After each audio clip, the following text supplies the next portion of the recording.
Good evening, I'm Amna Nawaz. And I'm Jeff Bennett. On the NewsHour tonight, a wave of high-profile resignations and a firing at the Centers for Disease Control and Prevention raises new concerns about the government's handling of public health. Minneapolis begins the long healing process in the wake of the country's latest school shooting. And we report from New Orleans on the deep mark left by Hurricane Katrina and the concern about preparedness for future storms. In many ways, we are much better if we faced Katrina. But we won't face Katrina. We'll face new storms that are different than Katrina.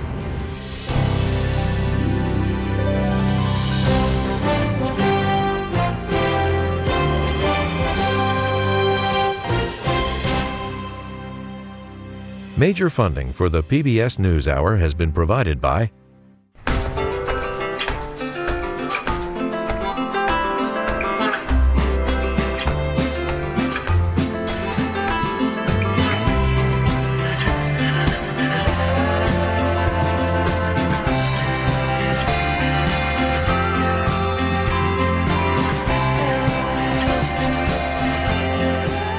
moving our economy for 160 years. BNSF, the engine that connects us. Friends of the NewsHour, including Robert S. Kaplan and Wendy J. Selden through the Raymond James Charitable Endowment Fund.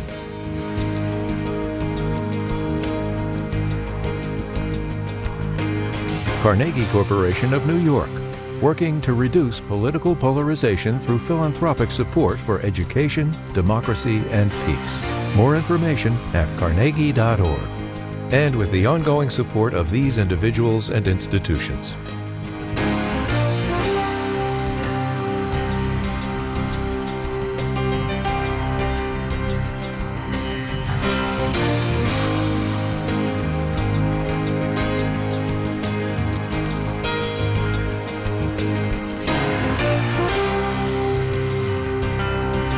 This program was made possible by the contributions to your PBS station from viewers like you. Thank you.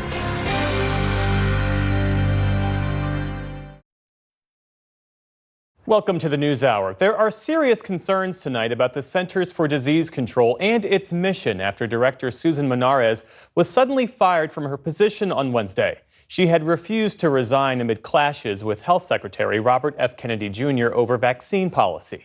Menarez, an infectious disease researcher, was sworn in less than a month ago and had quickly clashed with Kennedy over the handling of the agency.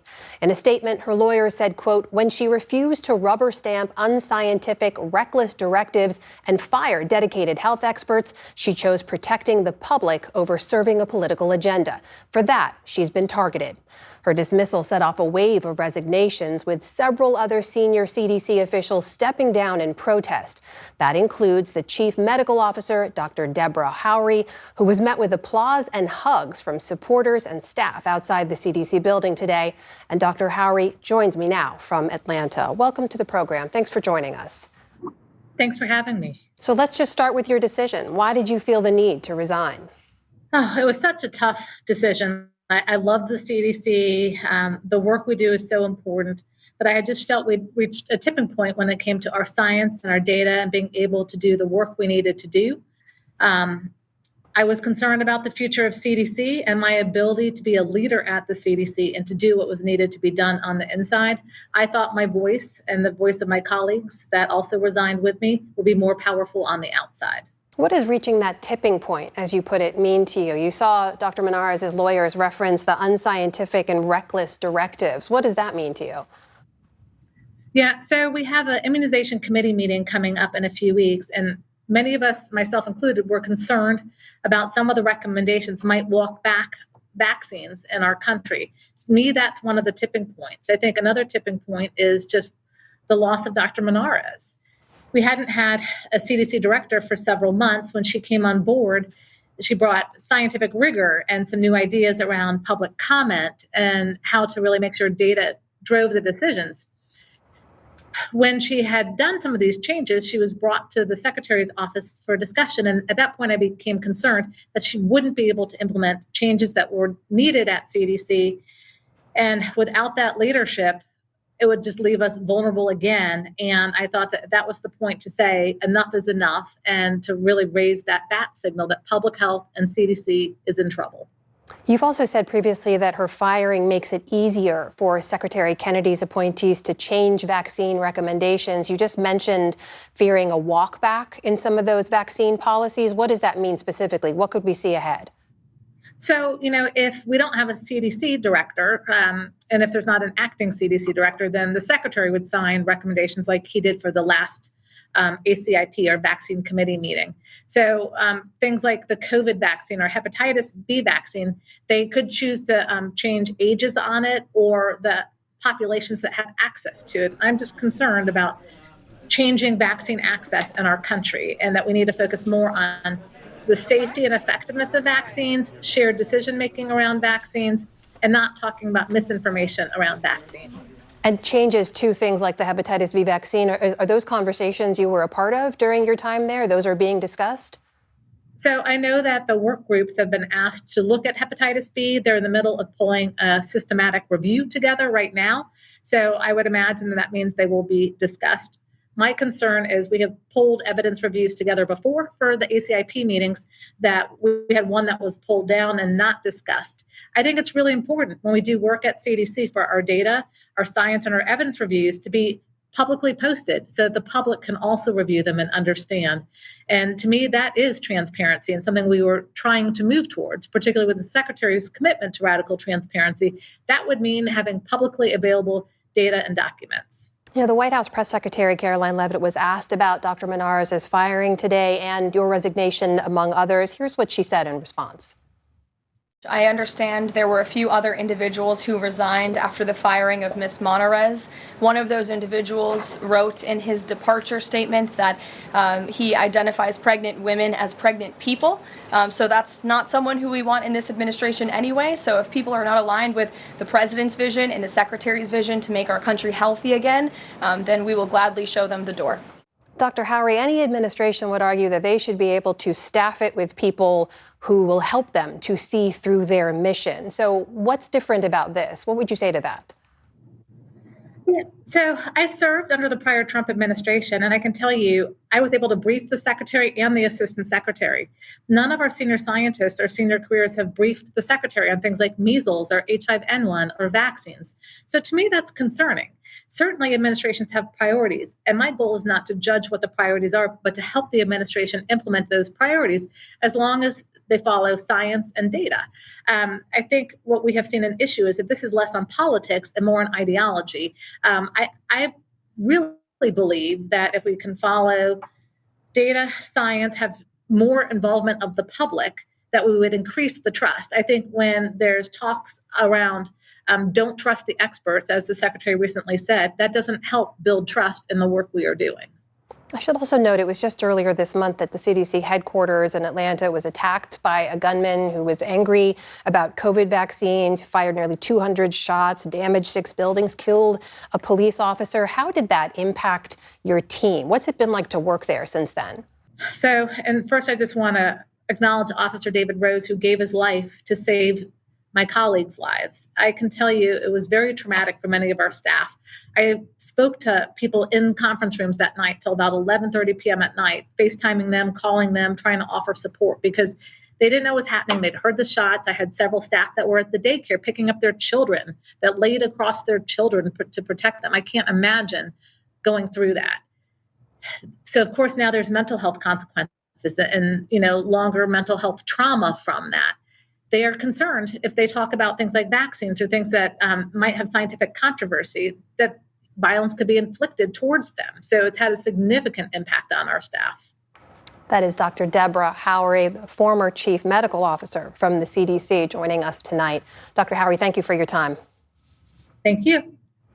The White House has reportedly selected Robert F. Kennedy Jr.'s deputy, Jim O'Neill, to serve as acting head of the CDC.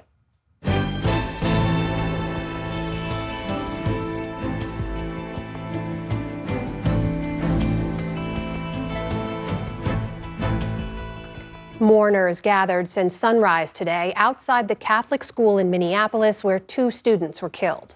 We now know the name of one of those victims, Fletcher Merkel. The 8-year-old's father, Jesse Merkel, spoke outside the church this afternoon where his son was killed. As our family and the Annunciation community grieve and try to make sense of such a senseless act of violence, please remember Fletcher for the person he was and not the act that ended his life. Give your kids an extra hug and kiss today. We love you, Fletcher. You'll always be with us. Special correspondent Fred DeSam Lazaro has our report from Minneapolis on the aftermath of the school shooting. Across the Twin Cities, a community mourns, coming together in vigils today and overnight to remember the young lives lost in the latest mass shooting to target school children in America. Mourners signed 2 crosses for the 8-year-old and the 10-year-old killed at a back-to-school mass at Annunciation Catholic School. Parishioners and former students were still reeling from the attack on the church, which has been part of the fabric of the neighborhood for more than a century. I heard something like really loud, like I thought it was fireworks in the church, and then I saw the shooting, and I was like, oh my gosh, I'm so scared. 15-year-old Evan Cook is a former student. I was shocked when I heard about the situation. Like, if you're not safe at church, then where are you safe? It's about a half a block away. Patrick Scallon ran to the church, which his family has attended for generations, when he heard the gunshots. There were 3 in particular that walked almost right into me, and one girl came up to me and said, I've been shot in the neck. He comforted them until first responders came on the scene. They were crying and they were panicked, and I just knew that they needed some help, and nobody else was there to help them. And right away, the girl that got shot in the head asked me to hold her hand, and I held it the whole time. And they were all worried. They said, we just wanted my mom and dad. 3 adults and 15 children were injured in the attack. One of those children remains in critical condition, according to hospital officials. Minneapolis Mayor Jacob Frey said this moment called for more serious action. We need a statewide and a federal ban on high-capacity magazines. There is no reason that someone should be able to reel off 30 shots before they even have to reload. We're not talking about your father's hunting rifle here. We're talking about guns that are built to pierce armor and kill people. Authorities say the shooter died by a self-inflicted gunshot wound behind the church where police say the shooter's mother previously worked. Police say 116 rifle rounds were fired into the church, and 1 live round was recovered from a handgun that appeared to have malfunctioned. Literally hundreds of pieces of evidence have been recovered thus far, which include electronic devices that will be further searched and processed. It now becomes our job collectively with all of law enforcement to process that evidence. Police say the suspect left behind a manifesto scheduled to post on YouTube during the shooting. It was removed by law enforcement. The shooter expressed hate towards black people. The shooter expressed hate towards Mexican people. The shooter expressed hate towards Christian people. The shooter expressed hate towards Jewish people. In short, the shooter appeared to hate all of us. There appears to be only one group that the shooter didn't hate. The shooter idolized some of the most notorious school shooters and mass murderers in our country's history. As authorities work to find a motive, survivors recount the horror. All we hear is pow, pow, pow. And my classmates, some of my classmates thought it was confetti because they saw the glass from the stained glass windows flying. But right when I heard the shots, I knew I just needed to get down and try to keep everyone safe. The terror you feel in a situation like this is incredible.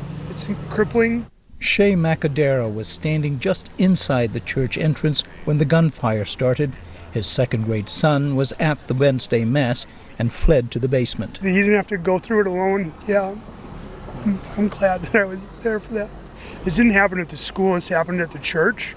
There were no systems of protection at the church. No drills. No one no one had conceived of somebody shooting a church full of children. It wasn't a level of evil that wasn't a level of evil that we had conceived of yet. I guess now society, it's here. We have to deal with it.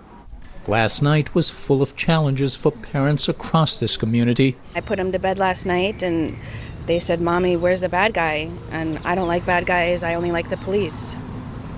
And it's just devastating.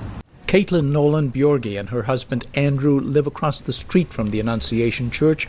She heard the gunshots shortly after 8 yesterday morning. I look outside thinking that there's like some kind of drilling going on. I didn't know what it was, and I open my front door and this man with his ginormous rifle is shooting up the side of the church, and I just immediately called 911, and then I called my neighbors who have kids that go there, and they didn't answer, and I felt like this urge to get into that church, but I had to get my own kids, and I grabbed them, scooped them up in the car, and drove away. Her 6-year-old twins start school next week. I don't want to drop them off, but I want them to have a normal life and know that schools are safe, but how do we tell them that schools are safe when this happens all the time? Governor Tim Walz has deployed state law enforcement to support local police in patrols of the city, and survivors urge their community to band together. We need to lean into the thing that we loved about this place, which is the community. There are no silver linings in this story, but Police Chief O'Hara disclosed today that the doors of the church were locked from inside once the mass commenced, and that, he said, undoubtedly saved lives. I spoke earlier today with the principal of the school. He was not ready to go on camera, still processing a lot of grief, along with parents and students in this community. They don't know yet when school will resume. Jeff? Our thanks to Fred DeSam Lazaro reporting tonight from Minneapolis. The day's other headlines begin in Kyiv, which is reeling from a massive Russian barrage that killed at least 21 people and wounded 48 more. Ukraine says it involved nearly 600 drones and 31 missiles. It's the first major combined attack on the Ukrainian capital in weeks, and it comes as the U.S. struggles to move peace efforts forward. William Brangham has our report. This morning in Kyiv, a young boy watched in disbelief as some of his neighbors are carried away in body bags. The building they called home for years, and the lives of those they shared it with, destroyed instantly by a Russian missile. I felt an explosion. It all happened so quickly. The windows were shattered. The apartment was filled with dust, smoke, and smashed glass. There was a woman and her child. She was under a cement block. She was not saved. In the heart of the capital, the European Union said 2 successive strikes landed just 150 feet from the building housing its mission to Ukraine. No injuries were reported among staff, and the building remains open, but I'm outraged. European Commission President Ursula von der Leyen vowed today there will be consequences. We will come forward soon with our 19th package of hard-biting sanctions. And in parallel, we are advancing the work on the Russian frozen assets to contribute to Ukraine's defense and reconstruction. Ukraine was also on the offensive overnight, hitting a Russian oil refinery. It's been nearly 2 weeks since the Anchorage summit between President Trump and Russian President Vladimir Putin. There's still no progress on the next step floated by Trump, a face-to-face meeting between Putin and Ukrainian President Volodymyr Zelensky. After its strikes on Kyiv today, Kremlin spokesperson Dmitry Peskov claimed Russia is still committed to diplomacy. But Ukraine's president scoffed at that idea, writing that, quote, Russia chooses ballistics instead of the negotiating table. It chooses to continue killing instead of ending the war. The attacks come one day before Ukrainian representatives are supposed to meet President Trump's team in New York to discuss what security guarantees Ukraine could expect in any ceasefire deal. But that day seems, as ever, far off. For the PBS NewsHour, I'm William Brangham.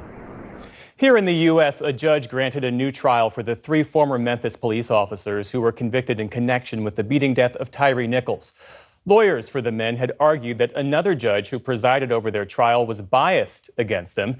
They've been convicted of federal charges in 2024 of obstruction of justice through witness tampering. Video of the 2023 beating of Nichols following a traffic stop sparked nationwide protests against police brutality. Federal Reserve Governor Lisa Cook today sued the Trump administration over the president's attempt to fire her. Trump officials allege that Cook misrepresented her primary residence on mortgage applications and can be fired for cause.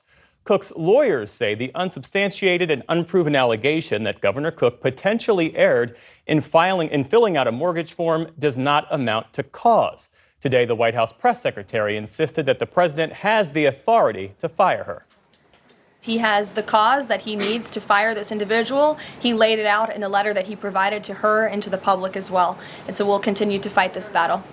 No president has ever tried to fire a Fed governor in the bank's 112-year history. It comes as the president is putting increasing pressure on the Fed over what he sees as an unwillingness to lower interest rates. An initial court hearing is scheduled for tomorrow. In Florida, a federal judge has upheld her ruling to wind down the Everglades detention center known as Alligator Alcatraz by late October. The decision comes after emails emerged from last week showing a Florida official signaling that most detainees will be gone within a few days. The facility opened just last month. State officials say Florida stands to lose most of the $218 million it invested in the project. Also today, the Department of Homeland Security asked a military base outside Chicago for support on immigration operations in the form of, quote, facilities, infrastructure, and other logistical needs. The base said no decisions have been made on the request. Meantime, authorities in Rwanda say they've received 7 deportees from the U.S. so far this month after agreeing to take in as many as 250. The East African country is one of 4 African nations, along with Uganda, Eswatini, and South Sudan, that have such deportation agreements with the Trump administration. A Rwandan spokesperson says 3 of the individuals have expressed a desire to return to their home countries, while 4 wish to stay and build lives in Rwanda. No further information was provided about the identities of the deportees. The UN Security Council voted unanimously today to end its nearly 5-decade peacekeeping mission along Lebanon's southern border with Israel. Scaling down the nearly 11,000-member force will begin immediately, with a final withdrawal by the end of next year. The pullout follows U.S. and Israeli demands to end the mission and leaves the Lebanese government as the sole provider of security in the area. Meantime,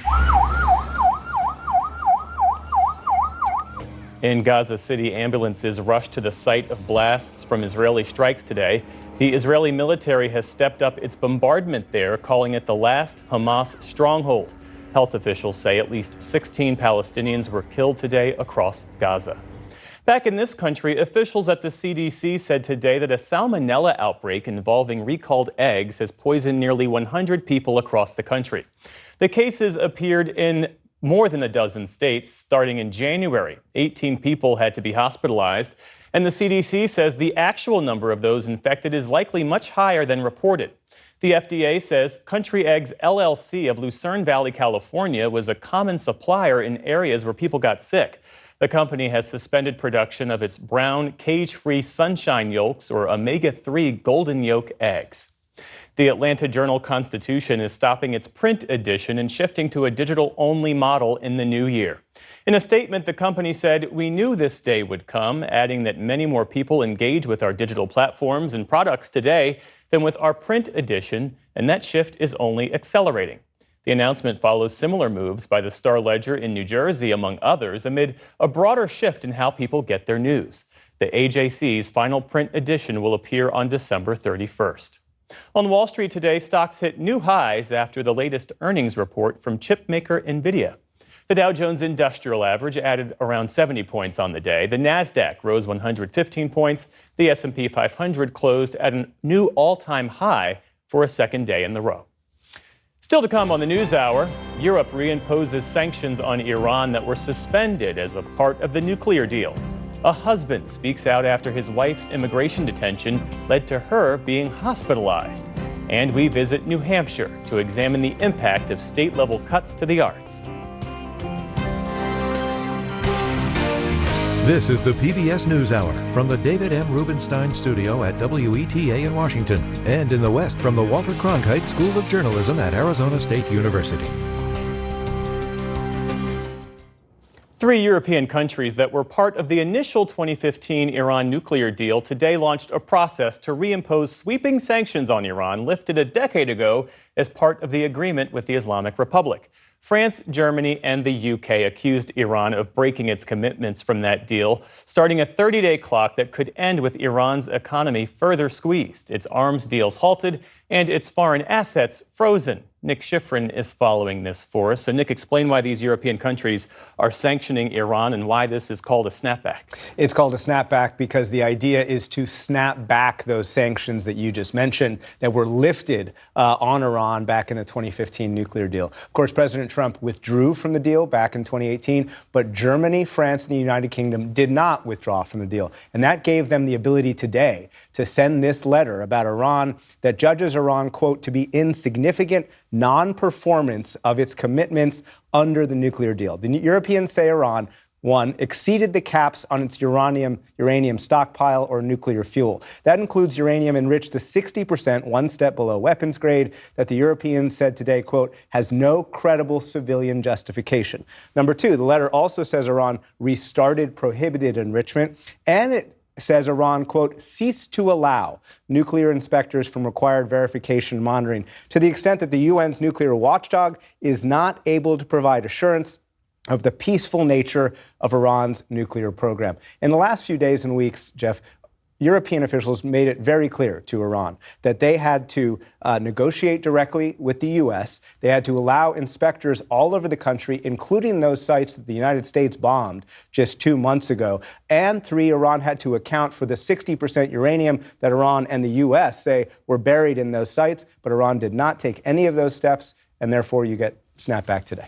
And how has Iran responded to the threat of new sanctions? Iran's foreign minister and deputy foreign minister both released statements today. They accused U.S. and Europe long ago of failing to hold up their end of the nuclear deal, and therefore they said that it was, quote, illegal that they imposed snapback today.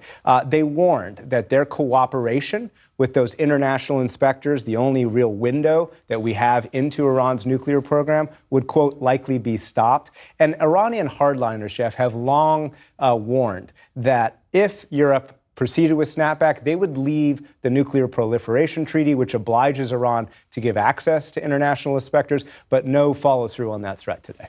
So what happens now?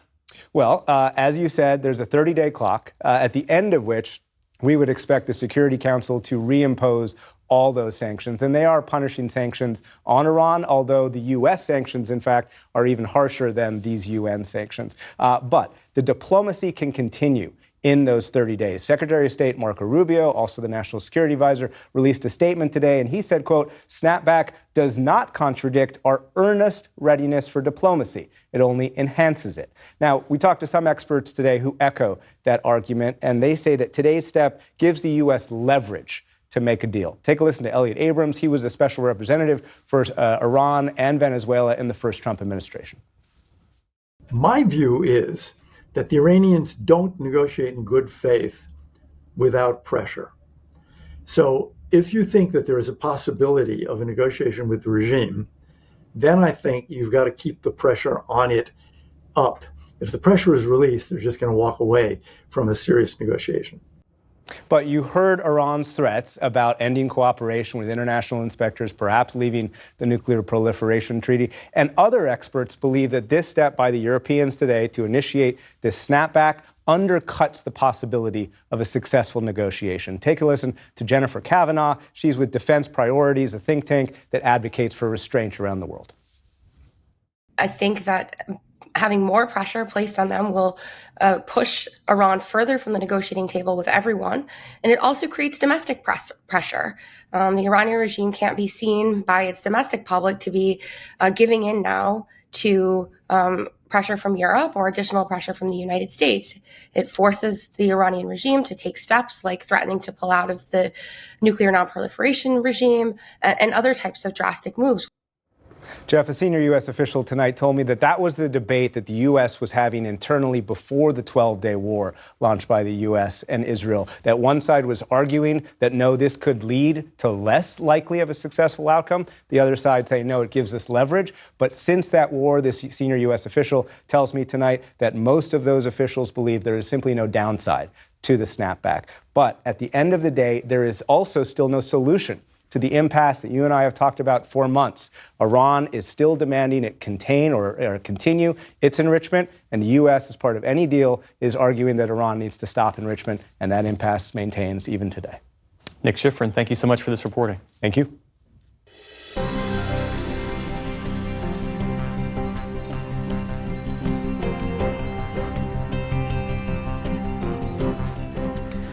Earlier this month, Jamie Jimenez Rosa and her family returned home to the U.S. after a vacation in Mexico when she was suddenly arrested by Border Patrol agents at Boston Logan Airport. Jimenez Rosa, who has a green card, was held for 10 days and moved between multiple detention facilities from Massachusetts to Maine. Her story has caught national attention as one of many people with no violent criminal convictions caught up in the administration's immigration crackdown.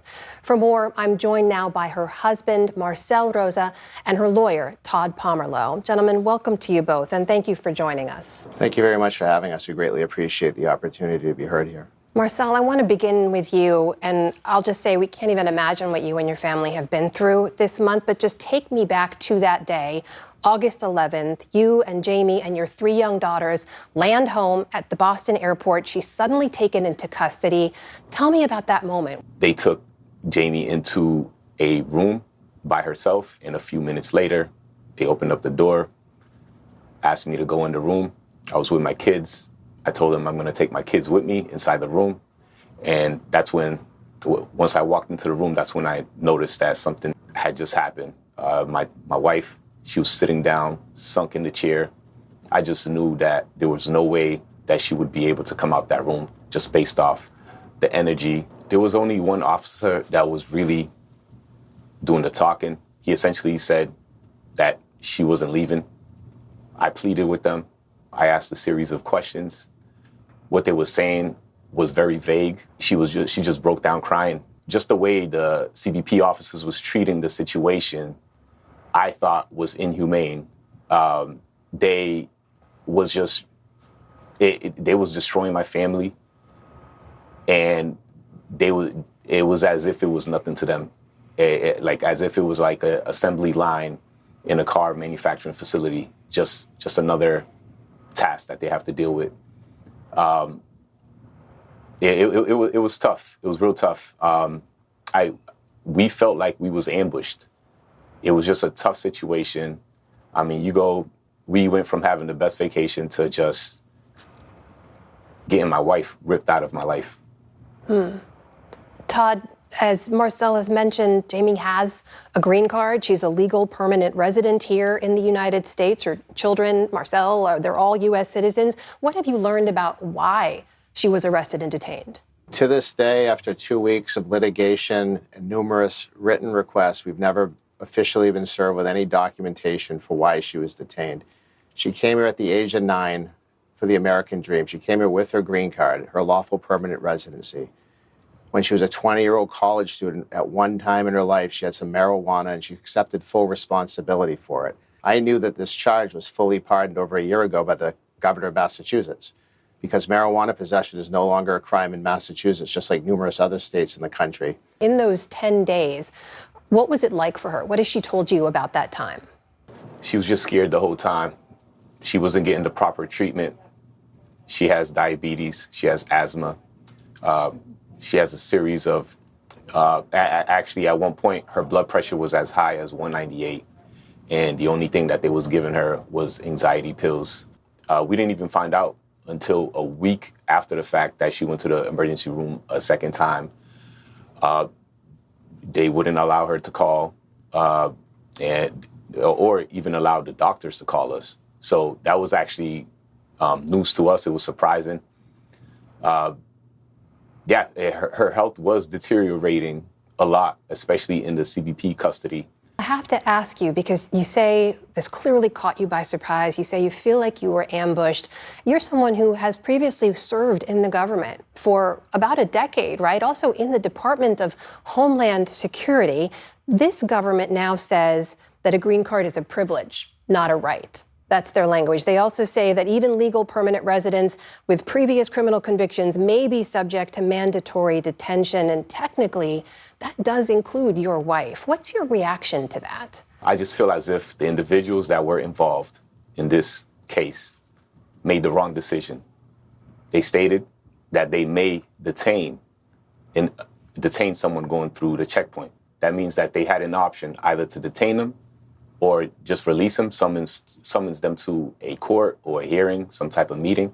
That wasn't done. There's a difference between will, shall, must. Those terms were not used. They said may. In the public statement, they said may.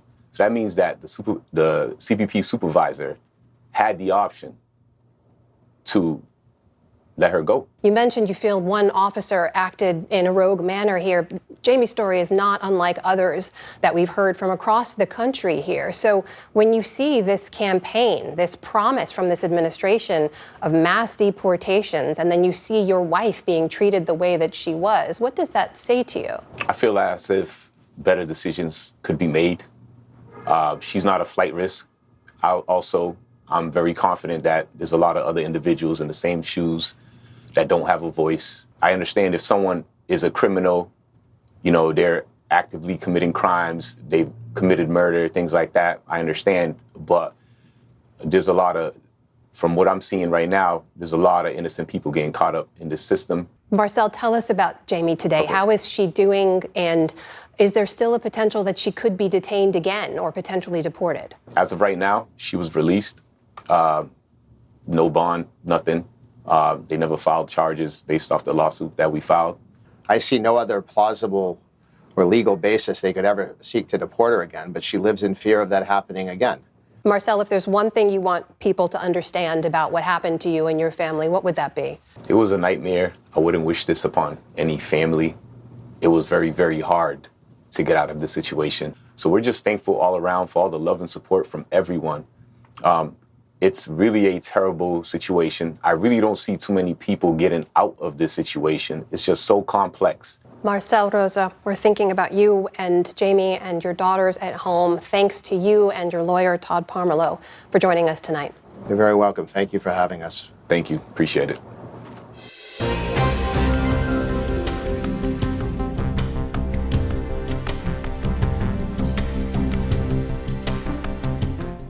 It has been 20 years since Hurricane Katrina devastated the Louisiana, Mississippi, and Alabama coasts. More than 1,300 lives were lost in the storm's wake, the majority in New Orleans. While Katrina remains the costliest natural disaster in U.S. history, the deepest impact is found in the human suffering and the long, difficult journey toward recovery. For our series Tipping Point, Lisa Desjardins recently traveled to the region to explore the lessons learned and what still lies ahead as weather has become even more extreme.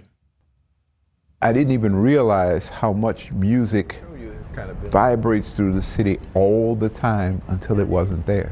For Michael White, the most difficult part of Hurricane Katrina was the silence that came after. Every footstep I made had a different kind of sound. You realize that the heartbeat of the city is this vibrant pulse of music and life and joyous expression, and that was completely gone. White is a clarinetist and among New Orleans' most beloved musicians, dedicating his life to the rich heritage of the city he loves. For him, and so many others, Katrina divided life in two, before and after. Hurricane Katrina hit the Gulf Coast hard today, from Louisiana to the Florida Panhandle. On August 29, 2005, the Category 3 hurricane slammed into southwest Louisiana. After levees failed, 80% of New Orleans was underwater. Thousands were rescued from rooftops. Tens of thousands more sought refuge in the Superdome. Across the region, over 1,000 people died from the storm. You mean the line right there? Yeah, that's the highest point, and that was at least 9 feet. In 2005, White showed NewsHour the destruction. The storm made some 300,000 homes uninhabitable. And in 2025, some still are. It looks like there was some work done, or has there been no work done on this house, do you think? It's hard to tell, but one of the problems was a lot of people ran out of money to repair the houses. Abandoned buildings and empty lots still dot the city, some to this day bearing the telltale X left by Katrina's search and rescue teams. You know, a lot of this area has come back, but as you can see, we have a row of houses that are still abandoned, nearly 20 years later. White returned from evacuation to find almost nothing could be saved. Not his historic photos, not his sheet music, and not his dozens of historic clarinets. Each instrument is like a person. It has its own sound, its own personality and moods almost. I couldn't bear to open those cases because to me, those are bodies inside. White built a new clarinet collection, but the city is not reborn. New Orleans' population today is a quarter smaller than it was when Katrina struck. There are new levees in place, but some still question whether this city and the country are ready for the next big storm. That includes the man who led the Katrina response, Russell Honore. He questions the federal approach now. It doesn't make sense. It doesn't make sense. And again, it goes back to the lessons learned from Katrina. Few understand the complex issues and high stakes better. The retired Lieutenant General led Joint Task Force Katrina. His no-nonsense approach was credited with turning around a chaotic situation. Now he sees another tricky landscape. He's worried about federal cuts to key agencies, but assured by the new levee system. We put $114 billion into recovery in Louisiana, about $14 billion of that in a levee protection system. And we had a storm 3 years after Katrina came and the levees held. In many ways, we are much better if we faced Katrina. But we won't face Katrina. We'll face new storms that are different than Katrina. Alessandra Girolamo of Loyola University New Orleans lost her home, her car, and much of the community she loved in Katrina. That transformed her purpose to disaster preparation and recovery. And she is concerned. It is always a big concern for me that we might see a large hurricane. We might see rapid intensification where folks can't leave. Like Honore, she's worried about a political storm. The Trump cuts to weather and natural disaster agencies, including the Federal Emergency Management Agency. We want to wean off of FEMA, and we want to bring it down to the state level. President Trump and Homeland Security Secretary Kristi Noem now say they want to reform FEMA, shifting more to the states, which they argue do a better job. The president recognizes that FEMA should not exist the way that it always has been. It needs to be redeployed in a new way. But Honore is blunt. The states aren't ready. I think the political speak about wanting to get rid of FEMA and reducing its involvement in response is putting doubt in a lot of people's minds. This as the Gulf Coast faces more extreme weather. Global temperatures and ocean temperatures are rising, and the Trump administration has made key climate data harder to access. But no one can deny this January, New Orleans shattered its snowfall record, followed by record heat this summer. Since Katrina, scientists have done a lot of work to document these strong storms and the anomalies associated with and the science about why the storms appear to be stronger, or why we're having 2 and 3 100-year storm in a 10-year period. What we see with climate change is some shifts in the parameters of weather events. Are you worried the lessons could be forgotten? I am worried. We have to think about disasters like hurricanes in a more holistic fashion, right?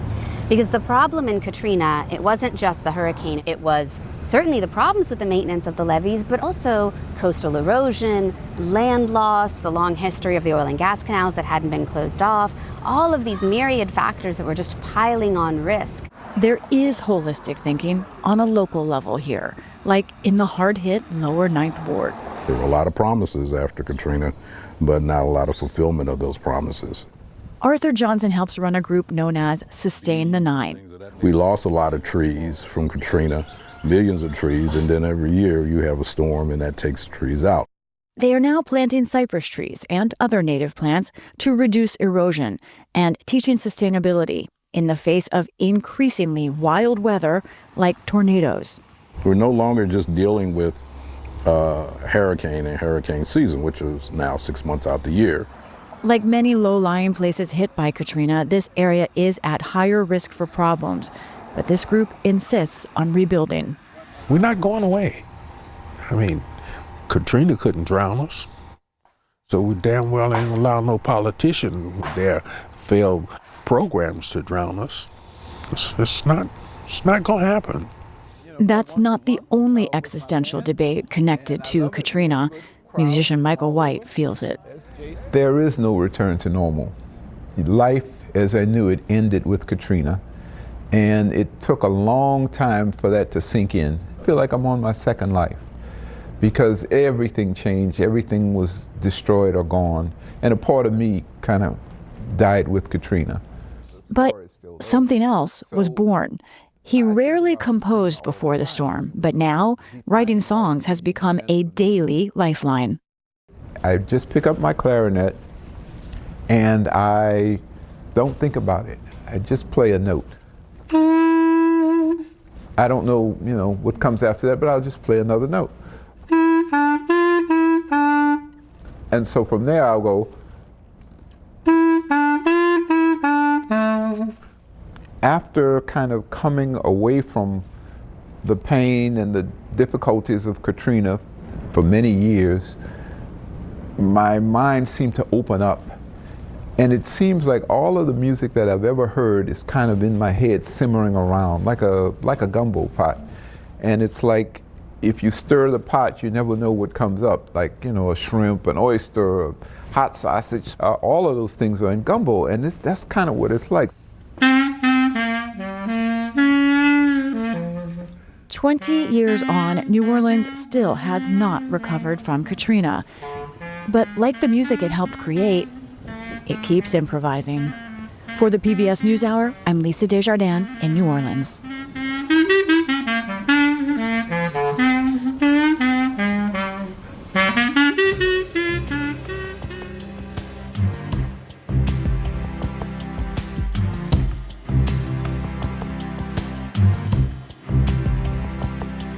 There's been a lot of news about federal funding cuts to the arts, but some states are also slashing their arts funding. Senior arts correspondent Jeffrey Brown visited New Hampshire, where the cultural sector generated some $3.5 billion in revenue in 2023, but where arts groups now face a potential double hit. His report is for our series Art in Action, exploring the intersection of art and democracy, and part of our Canvas coverage. On a hot summer evening at the Apple Hill Center for Chamber Music in the woodlands of Nelson, New Hampshire, concertgoers gathered for an evening meal and performance. The center, celebrating its 55th season, was originally started as a summer music camp for young musicians, and later expanded to include students of all ages with a range of experience levels. In addition to instruction, a revolving faculty of professional musicians offers a series of concerts. Executive Director Sam Bergman says the center has become a staple of the Monadnock region of southern New Hampshire's thriving cultural life. We bring in as many as 300 students a year for our summer chamber music workshop sessions. They live on campus, but they also go into town. Their families come to hear their concerts. They stay in hotels, they go to the restaurants, they go to the bars. These are people who are coming here specifically for Apple Hill, but then they're captivated by the whole region. But earlier this summer, Apple Hill got news from the New Hampshire State Council on the Arts that its funding had been cut. The grant of $13,500 makes up just a small portion of Apple Hill's $1.2 million budget. But the cut, says Bergman, sends a troubling message. We know that the arts in New Hampshire provide a tremendous economic impact to this state and also provide a social impact in one of the oldest states in the country, in a state that talks incessantly about the need to keep the young people of New Hampshire in New Hampshire as they grow up, to provide a place that they want to stay and also to be a place that can attract younger people from elsewhere. We know that one of the key ways to do that is through cultural offerings, through that's having at arts. risk. It's a huge risk. The cuts came as the state legislature voted to all but eliminate funding for the Arts Council, about $1.4 million last year, leaving just enough for one employee, down from 7. The stated reason? Revenue shortfalls, due in part to recent tax repeals and the drawing down of COVID-19 era federal assistance, in a state that doesn't have personal income or sales taxes. Republican State Senator Tim Lang heads the Ways and Means Committee. In good revenue times, these are great functions to have, but we're in bad revenue times and we have to cut back and limit what government does. I mean, the term I heard was wants versus needs. Wants versus needs, right. Lang insists the cuts are not ideological. He says he believes in the value of the arts, but the state needs new ways to fund them. We created a new funding mechanism through tax credits. So we allow in New Hampshire to get donations, and businesses can use, in this case, 50% of the donation can be used as a credit against taxes you might owe the state. So rather than the money coming in and going back out, we just don't get the money. And the business gets to get the benefit. So we felt New Hampshire has a vibrant art community, that there were enough private patrons that would buy the tax credits and give funding to the arts to continue the arts program. But it's not that straightforward, counters Sarah Stewart, Commissioner of New Hampshire's Department of Natural and Cultural Resources, which oversees the Arts Council. Those grants, even when small, have outsized impacts. These are very meaningful. Over the years, we've built relationships, we've built a network. We have a roster of professional artists that we've been able to vet. These are sort of providing a gold standard to these organizations that are fundraising otherwise, but with a New Hampshire state grant, they can showcase that they've been vetted properly and that they're worthy of investment. The budget cut, she says, puts her state in an unenviable position. That leaves us behind all of our states and territories. New Hampshire is now, with this allocation, the least funded in the country, behind Guam. That's not a good place to be for you. No, but we can only go up from here. It's painful. And knowing that we've worked so hard to build these programs up to where they are today, and to have to now take a giant step back is a shame. Where does this leave arts organizations? Not so supercala, maybe more fragilistic, even as the shows went on, including Mary Poppins at the New London Barn Playhouse in the middle of its 93rd season when we visited in July. Executive Artistic Director Keith Coughlin. The Northeast is an interesting sort of area of the country where there are these gems of theaters that have been around for decades. That including in old barns. Including in old barns, all up and down the East Coast. And I think they carry a rich history of providing entertainment to their communities, but also a breeding ground for young artists. The Barn Playhouse lost a state-funded grant that went towards a program called Improv for Caregivers, working through theater with caregivers of Alzheimer's and dementia patients. This program was entirely funded by the state, and we were able to offer it for free. That was really an exciting piece to what we could offer the community. There are also the hits from federal cuts and unknowns to come. The Barn Playhouse lost NEA funding earlier this year for a program that includes bringing theater into local schools. After appealing the decision, that funding was reinstated. It's just a time of uncertainty, faced with tough decisions on terms of programming. Do we need to reduce because that funding is not coming? Do we need to change?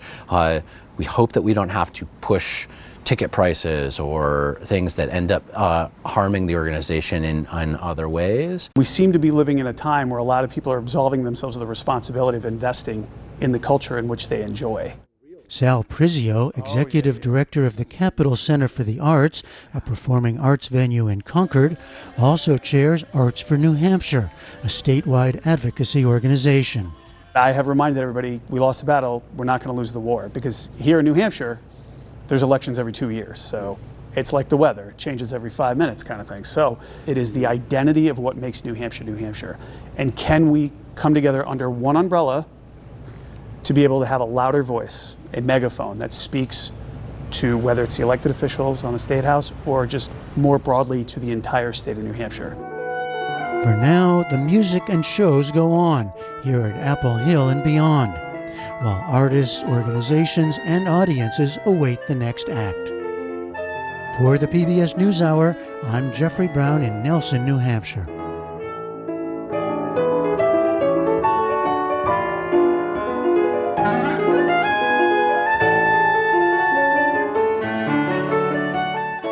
And that is the NewsHour for tonight. I'm Amna Nawaz. And I'm Jeff Bennett. For all of us here at the PBS NewsHour, thanks for spending part of your evening with us. Major funding for the PBS NewsHour has been provided by a successful business owner sells his company and restores his father's historic jazz club with his son. A Raymond James financial advisor gets to know you, your passions, and the way you bring people together. Life well planned.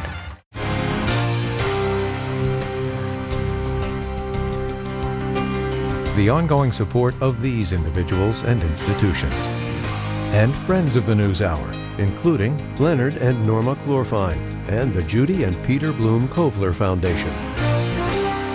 And with the ongoing support of these institutions.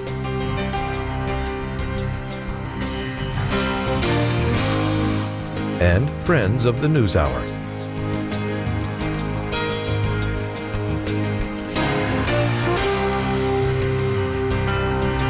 This program was made possible by the contributions to your PBS station from viewers like you. Thank you.